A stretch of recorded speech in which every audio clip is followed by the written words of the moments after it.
Félix Fénéon est une personnalité à la fois complexe et paradoxale. Il a été simultanément anarchiste et employé au ministère de la Guerre, collectionneur et marchand, et en même temps rédacteur en chef de revues importantes ou de petites feuilles éphémères.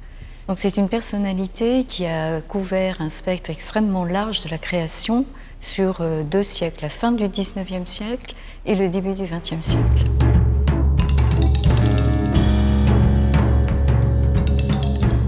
Les premiers artistes qu'il a soutenus sont des anarchistes et Fénéon est à leur côté et il va, par ses écrits, mettre en valeur, mettre en avant ces nouveaux mouvements.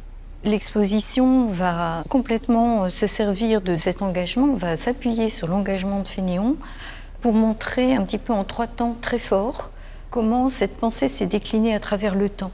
Donc on voit Fénéon au début proche des artistes néo-impressionnistes, Seurat, Signac, Luce, qui sont des anarchistes et qui vont construire par des peintures extrêmement calculées, des peintures scientifiques, ce monde nouveau, ce monde d'utopie. Ensuite, on voit Fénéon soutenir les avant-gardes avec la construction d'un Éden coloré, cette vision de Matisse autour de l'ailleurs aussi, autour de l'Afrique du Nord, mais aussi autour d'autres mondes.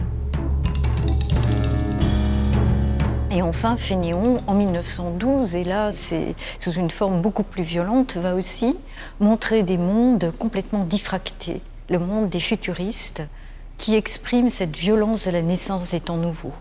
Donc il y a une sorte de continuité chez Fénéon. Et vous voyez dans l'exposition cette scénographie extrêmement ouverte qui est au service de la pensée de Fénéon.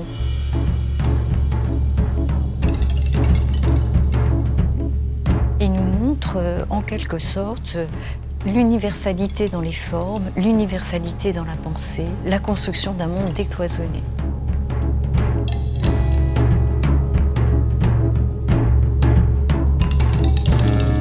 Une des œuvres majeures de l'exposition est le portrait de Fénéon par Signac, qui est d'abord un grand chef-d'œuvre de la peinture, qui est prêté exceptionnellement par le Museum of Modern Art de New York, et qui est une sorte de portrait manifeste à la fois d'un nouveau mouvement, d'un mouvement qui est en train de naître et de s'épanouir, celui des néo-impressionnistes, des pointillistes, et également de la personnalité de Fénéon, manifeste aussi de l'amitié entre les 2 hommes. Et ce portrait est construit d'une manière très fénéonesque. Donc Fénéon est un passeur plutôt qu'un influenceur. Il va mettre en avant les artistes. Donc l'exposition, justement, est une forme de reconstruction. C'est la première fois qu'on rassemble un échantillonnage de ses collections, des œuvres dont il a parlé à travers sa critique, des revues auxquelles il a participé, et de ses portraits croisés de ses amis, portraits peints, des peintres qui étaient aussi proches de lui, pour lui rendre hommage.